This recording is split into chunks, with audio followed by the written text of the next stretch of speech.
Hi guys, today we're going to talk about Boyle's gas law. We're going to do the math for Boyle's gas law because some of you guys have come to me with issues that you have been having trying to figure out how to isolate the appropriate variable. So we're going to use P1 times V1 is equal to P2 times V2. We're going to read through this prompt. We're going to figure out which variable needs to be isolated. We're going to isolate that variable, and then we're going to solve for it so that you guys can have a feel for how to do that. Okay? All right, so the prompt is, at the end of an experiment, a chemist recorded an increase of pressure as it changed from 3.5 atmospheres to 7.5 atmospheres. The volume was also recorded to be 350 milliliters. The question is, what was the initial volume? So, for this, we have the P1 is our initial pressure. So reading through the prompt, we see that 3.5 ATMs is my initial pressure. So we can write in 3.5 ATM. Okay, that pressure was changed to 7.5 ATMs. So 7.5 ATMs. Right? We can see that the volume had changed to 350 milliliters.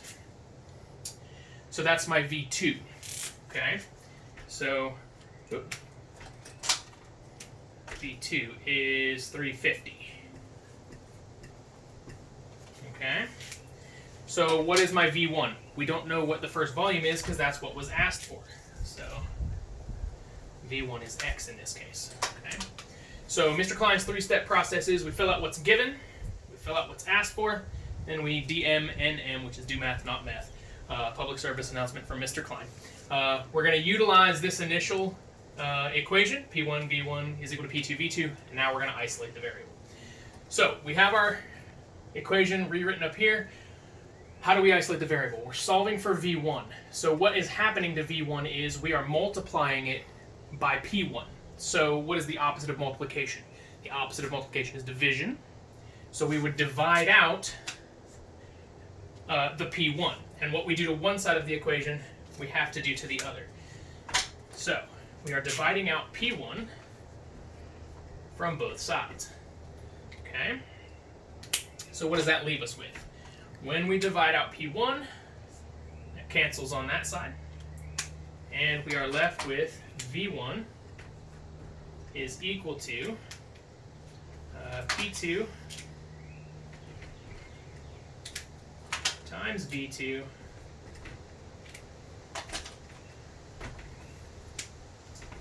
divided by P1. So, we've now isolated our variable. Now what we can do with this equation is go back through our information and our data, we can plug in the values and solve for x. Okay? So, rewrite that simply. I'm just going to do this in black to save a little bit of time. We're going to have 3.5 is my P1, but my P2 is 7.5.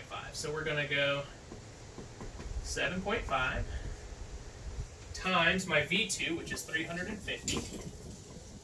Divide that by my P1, which is 3.5. Okay, so we should have our equation set up to look just like that. Okay? So we pull out our trusty calculator, and we do parentheses 7.5, close the parentheses, times 350. That value is 2625.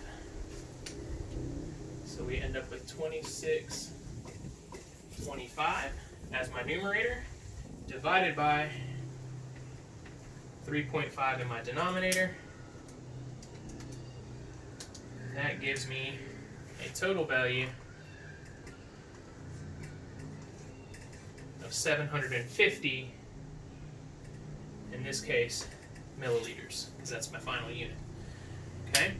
So what this is saying is my pressure increased from 3.5 atmospheres to 7.5 atmospheres, and my volume decreased from 750 milliliters to 350 milliliters. Go. Okay, so now we're going to work on problem number 2. We're going to see which isolation of a variable we need to which variable we need to isolate while we're isolating the variable. We'll go ahead and use Mr. Klein's three-step process again. and we'll isolate, solve for, and figure out the answer to the question. Okay. So for this question, it says a sample of nitrogen gas was found to have a pressure of 40.4 psi after the volume changed from 200 milliliters to 1,000 milliliters. What was the initial pressure? So we're going to go through the three-step process so I can show you how I'm pulling all of this information out.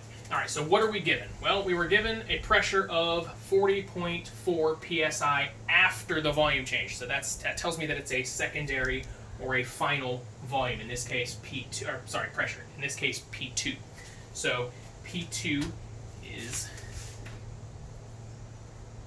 equals 40.4 psi. Okay. All right. So the volume changed from 200 milliliters to 1,000 milliliters. So that tells me that I have my two volumes right there. Volume 1 is 200 milliliters because it changed from volume 1 to volume 2, which was 1,000. So volume 1 is is 200 milliliters. So we have V1 here. V1 is equal to 200 milliliters, and then V2 is equal to 1,000 milliliters. All right, so that leaves us with pressure 1. What was the initial pressure? Pressure 1. So P1 in this case is equal to X. We have no idea what it is, okay? So now for step 3, we're going to do Mr. Klein's three-step method, finish up that. So we have our initial equation up here, and we are trying to get P1 by itself. So again, P1 is being multiplied by V1. So in that case, what we're going to have to do is divide out, and again, what we do to one side of the equation, we do to the other. We're going to divide out by V1 on both sides. Okay? So my V1s are going to cancel over here, and that's good. So we're going to rewrite the equation as P1 is equal to P2 V2 over V1. All right, so we can plug in the values for P2, V2, and V1. So P2 is 40 psi, 40.4 psi. My V2 is 1,000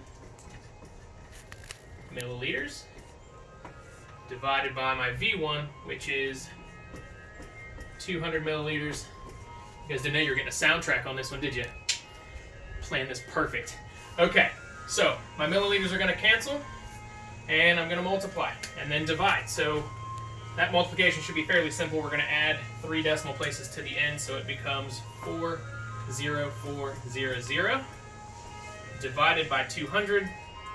Okay, so the value becomes 40400 divided by 200 becomes 202. Becomes 202. In this case, psi equals 202 psi. All right, so that tells me that my initial pressure was 202, and when my volume changed from 200 milliliters to 1,000 milliliters, it dropped from 202 psi to 40.4 psi. All right, so go.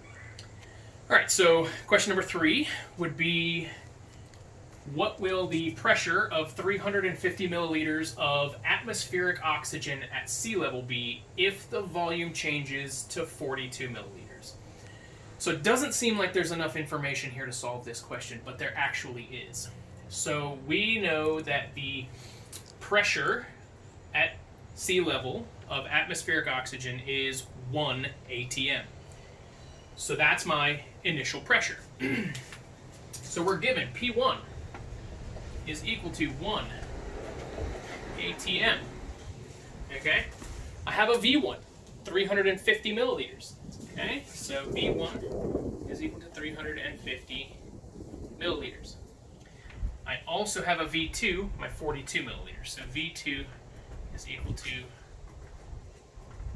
42 milliliters. milliliters. All right, what am I asked for? I'm asked for the pressure, so P2. P2 is equal to X in this case. All right, so we're going to set up the question, solving like we did for the last ones. Okay, so I have P1 V1 is equal to P2 V2. And I'm not going to color code these from here on out because I just want to show you that it's the same. I don't want you to get caught up in having the color code to kind of help you out. If it helps you out, totally do it, totally fine, but you should be able to do it in black and white too. Okay? So we're isolating P2, right? So how do I isolate P2? I divide by what's left, V2, right? So I'm going to divide both sides by V2, canceling out V2 on this side.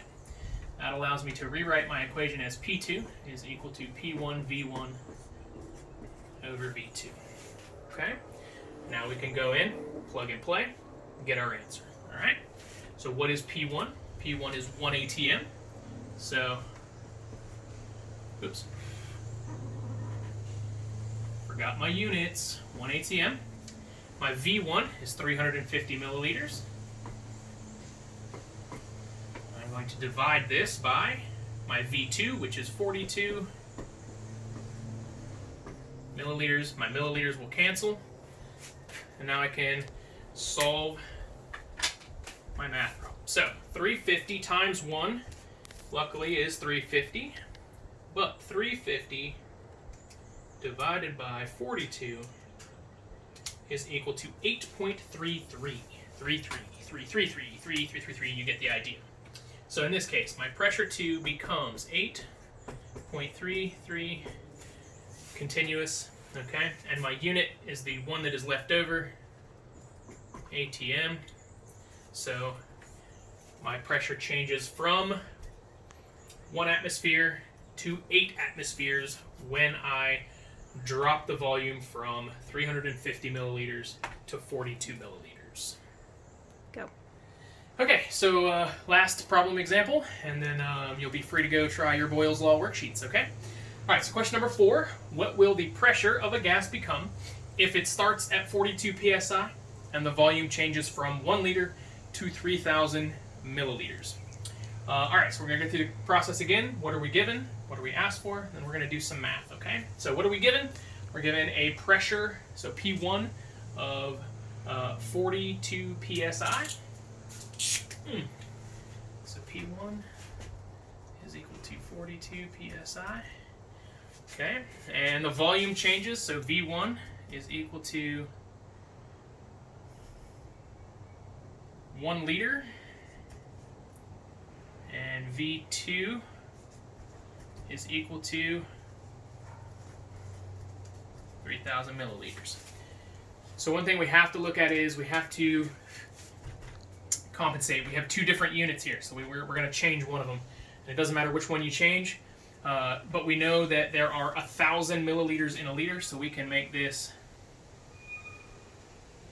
1,000 milliliters, or we can make this 3 liters. Either way, okay? Your choice. Changing this from 3,000 to 3 would make the math a whole lot easier, so let's do that, okay? All right, so we're asked for pressure 2, so P2 is equal to X. All right, so we have P1 V1 is equal to P2 V2.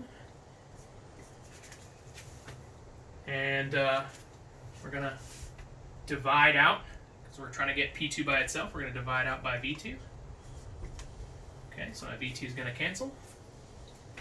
And I have P2 is equal to P1 V1 over V2. Okay, so working through, we're going to replace our values. P1 is 42 psi. V1 is 1 liter. We're going to stick with the 1 liter just to keep the math easy. Okay, and then we have divide that by V2. We're going to switch this to 3 liters. Okay, my liters are going to cancel, and I'll be left with a unit of psi. So 42 times 1 is 42, and then 42 divided by 3, right, is 14. So my final answer here is 14 with my unit of psi. Okay.